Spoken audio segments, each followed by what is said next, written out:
بسم اللہ الرحمن الرحیم. ہم اپنے پروگرام صحت اور آپ کے ساتھ دوبارہ حاضر ہیں. جیسا کہ آپ جانتے ہیں کہ ہم ملٹیپل اسکلیروسس کے حوالے سے اس پروگرام کا سلسلہ جاری کیا ہوا ہے. اس سے پہلے والے پروگرام میں ہم نے آپ کو بتایا کہ ملٹیپل اسکلیروسس کیا ہے، اس کی کیا علامات ہیں اور کس طریقے سے ملٹیپل اسکلیروسس عوام میں پایا جاتا ہے اور کتنی اس کی تعداد لوگوں میں پائی جاتی ہے اور اس کی کیا تشخیصی عوامل ہیں. آج کی ہم اس گفتگو میں ملٹیپل اسکلیروسس کی تشخیص کیسے ہوتی ہے، اس کے مستقبل یعنی کورس آف ڈیزیز یعنی یہ بیماری کیسے بڑھتی ہے، اور اس کے جینیاتی یعنی جینیٹک یا ماحولیاتی یعنی انوائرمنٹل فیکٹر کے حوالے سے ہم بات کریں گے. ہمارے آج کے اس پینل میں دو ماہرین امراض دماغ و اعصاب کنسلٹنٹ نیورولوجسٹ موجود ہیں. میں ان کو خوش آمدید کہوں گا. پروفیسر ڈاکٹر نائلہ شہباز، آپ ڈاؤ یونیورسٹی آف ہیلتھ سائنسز سے منسلک ہیں اور شعبہ نیورولوجی کے وہاں کے شعبہ نیورولوجی کی سربراہ ہیں. ڈاکٹر صدف ناصر، یہ شعبہ نیورولوجی جناح ہسپتال کی سے منسلک ہیں، ماہر امراض دماغ و اعصاب ہیں. آپ دونوں خواتین کا اس پروگرام میں آنے کے خوش آمدید کہتے ہیں. ڈاکٹر صدف، آپ یہ بتائیے گا کہ ملٹیپل اسکلیروسس کی تشخیص کیسے ممکن ہے؟ اس کا جواب دینے سے پہلے تھوڑا سا میں یہ بتانا چاہوں گی کہ یہ بہت پرانا مرض ہے. اگر دیکھا جائے تو 1838 میں اس کی ہسٹری شروع ہو رہی ہے، اس سے بھی پہلے ہے. اور جب 19ویں سینچری بھی شروع ہوئی تو جو بہت سی اسٹڈیز ہیں 1982 کی بھی ہیں، ان میں بھی 10 سے 20% بلکہ اس سے زیادہ مریضوں میں دیکھا گیا تھا کہ اس کی تشخیص صحیح ممکن نہیں تھی اور غلط کی گئی تھی. جب یہ 20ویں سینچری شروع ہوئی اور چیزیں آگے بڑھتی گئیں اور اب اللہ کا شکر ہے کہ اس کی تشخیص بڑی آسانی سے کی جا سکتی ہے. سب سے پہلے تو یہ ہے کہ جو اس کی تشخیص دو بنیادیں ہوتی ہیں اس کی. ایک تو یہ ہے کہ جس کو ہم کہتے ہیں کلینیکل میں آ جاتی ہے کہ مریض ہمیں آ کے اپنی علامات کیا بتاتا ہے، ہسٹری اور پھر اس کا معائنہ یا ایگزامینیشن.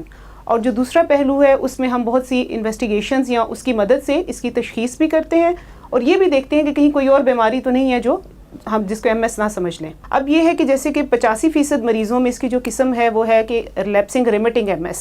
ریلیپس کا مطلب یہ کہ ایک اٹیک آیا، ریمٹ کا مطلب کہ وہ اٹیک چلا گیا. اب عام لوگ یہ پوچھ سکتے ہیں کہ بھی اٹیک کیا ہے.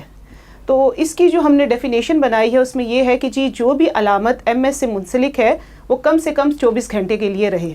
مثال کے طور پر خاص طور پہ آج کل یہ نیٹ کا زمانہ ہے، یا جن کی اگر فیملیز میں MS کے مریض موجود ہیں تو وہ آپ کے پاس ان کے رشتہ دار وغیرہ آ جاتے ہیں کہ اب علامت میں جس طرح پہلے بھی شاید ذکر کیا گیا ہوگا کہ سن پن ہے، سنسناہٹ ہے، ٹانگوں کا کمزور ہو جانا، بینائی کا چلا جانا، بیلنس کی پرابلمس. اب اگر کوئی مریض اس طرح آ گیا کہ جی میری رات کو سویا تھا، صبح میری ٹانگ سن تھی، دوپہر تک ٹھیک ہوگی، تو یہ MS نہیں ہے. دوسری، اگر کوئی ایک اور مریض آتے ہیں جیسے کہ جی ڈاکٹر صاحب میری انگلیاں سن ہیں اور یہ پچھلے 1 ہفتے سے چیز چل رہی ہے، تو ایسا نہیں ہے کہ وہ MS ہی ہو سکتا ہے کوئی نس دبی ہو جس میں کارپل ٹنل ہم کہہ دیتے ہیں. تو یہ بنیادی کام پھر یہ ہے کہ جو ماہر دماغ یا اعصاب ہیں، آپ جب ان سے رجوع کرتے ہیں تو وہ یہ دیکھ لیتے ہیں کہ کیا یہ اٹیک واقعی MS کا ہے یا اس کی کوئی اور وجہ بن رہی ہے. تو ایک تو یہ چیز ہمیں بڑی اچھی آسانی سے جو ہے وہ ڈاکٹر ہسٹری میں ہی لے لیتا ہے.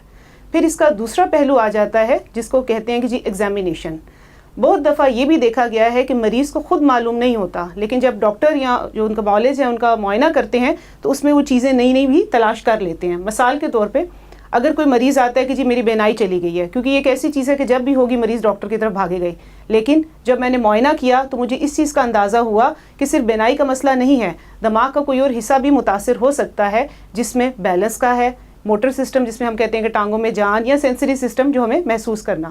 تو اب یہ ہے کہ اس کی مدد سے جو آپ کا ڈاکٹر ہے وہ یہ دیکھے گا کہ اس کے ایگزامینیشن میں کیا کیا چیزیں ہیں.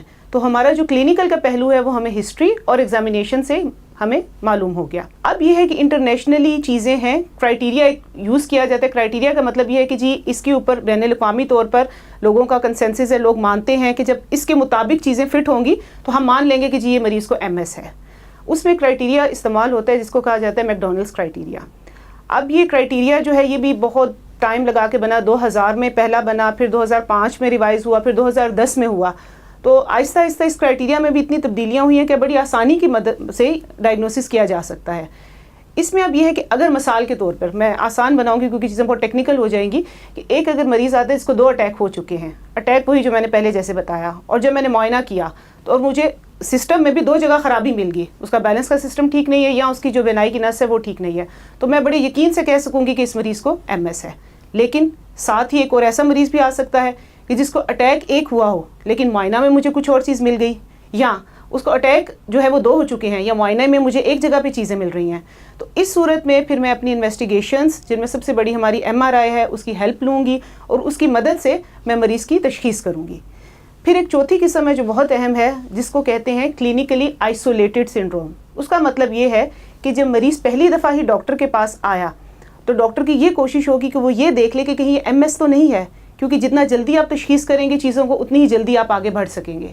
تو یہ سب کچھ جو ہے وہ MRI کے ساتھ آپ کر کے یا باقی انویسٹیگیشنز کرا کے ممکن ہو جاتا ہے، اور پھر آگے اس کی اقسام ہیں جن کا میں ذکر کروں گی، اور پھر آہستہ آہستہ کر کے تو بڑی آسانی سے یعنی کلینکلی اور لیب کی مدد سے ہم اس کی تشخیص کر لیتے ہیں۔ بہت شکریہ ڈاکٹر نالا۔ جیسے ڈاکٹر صدف نے اس کی تشخیص کے حوالے سے بتایا، اس میں انہوں نے کچھ اقسام کا بھی ذکر کیا، لیکن آپ کچھ تفصیل سے بتائیں گی کہ ملٹیپل اسکلروسس کی کتنی اقسام ہیں اور جو کہ اب تک پائی جاتی ہیں اور جو کہ تشخیص کے اندر جس کو پھر لیبل کیا جاتا ہے کہ یہ اس قسم کا ملٹیپل اسکلروسس ہے؟ جس طرح ڈاکٹر صدف نے کہا کہ اس کی کچھ اقسام ہیں، اس میں جو سب سے کامن قسم ہے اس کو ہم لوگ ریلیپسنگ ریمیٹنگ MS کہتے ہیں۔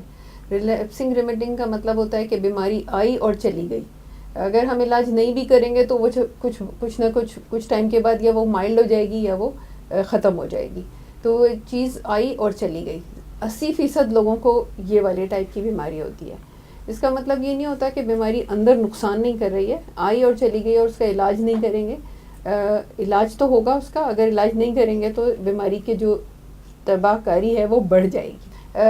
دوسری جو قسم ہے اس کی وہ والی بیماری ہے جو شروع میں تو ایسی تھی کہ آئی اور چلی گئی لیکن بعد میں وہ مستقل بڑھنے لگی، جس کی وجہ صرف یہ نہیں ہے کہ نیا اٹیک ہوگا، اس کی وجہ یہ بھی ہے کہ جو پرانے اٹیکس تھے ان کی وجہ سے جس کو ہم کہتے ہیں نیورو ڈی جنریشن ہو رہی ہے، اور صرف نیا اٹیک نیورو ڈی جنریشن کا رسپانسبل نہیں ہے، بلکہ جو اٹیکس ہو چکے ہیں اور جو انہوں نے نشانات چھوڑے، جو انہوں نے اسکارز چھوڑے جن کو ہم پلاکس کہتے ہیں، انہوں نے وہ چھوڑے، اس کے نتیجے میں نیورو ڈی جنریشن ہو رہی ہے۔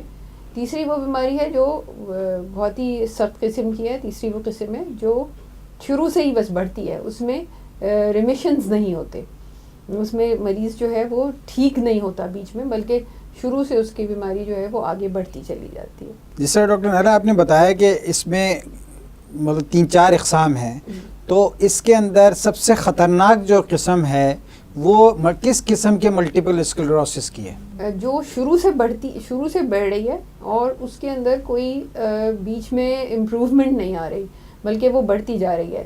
اگر یہ بیماری حالانکہ عورتوں میں زیادہ کامن ہے، لیکن مردوں میں یہ بیماری جس کو ہم کہتے ہیں، اس میں جو سب سے برا مریض ہوگا وہ ہوگا جس کو جو مرد ہے بائی جینڈر اور جس کو بیماری وہ ہے جو شروع سے بڑھتی چلی جا رہی ہے۔ تو جو سب سے خراب آؤٹ کم ہے اس کا، یا خراب اس کا نتیجہ جس کا نکلے گا، وہ ایسا مریض ہے جس کو شروع سے بڑھنے، جس کو پرائمری پروگریسو ملٹیپل اسکلروسس کہا جاتا ہے، اور وہ کسی مرد کو ہے، تو ایسے میں یہ بیماری سب سے خراب نتائج نکالتی ہے۔ ہم اپنی گفتگو کا سلسلہ جاری رکھیں گے، ملتے ہیں تھوڑے سے وقفے کے بعد۔